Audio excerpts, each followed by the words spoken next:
নিচে আরবি ভাষার বিভিন্ন জীবজন্তু, পশু-পাখি এবং প্রকৃতির উপাদানের নাম বাংলা উচ্চারণ সহ দেওয়া হলো।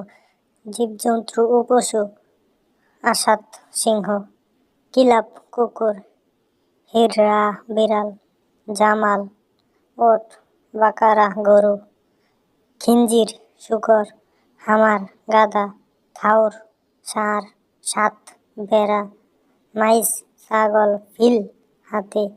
পাখির নাম: উকাব ঈগল, হাম্মা কবুতর, সাবুর চড়ুই, তাউস ময়ূর, বাত হাঁস, নসর শকুন, হুদহুদ হুদহুদ পাখি। পোকামাকড়ের নাম: নাহল মৌমাছি,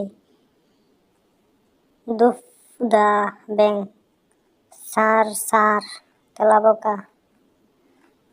প্রাকৃতিক উপাদান: শামস সূর্য, কামার চাঁদ, নাজম তারা, নাহার নদী, বাহর সমুদ্র, সাহারা মরুভূমি, জাবাল পাহাড়, আর্দ মাটি, বাতুন পাথর।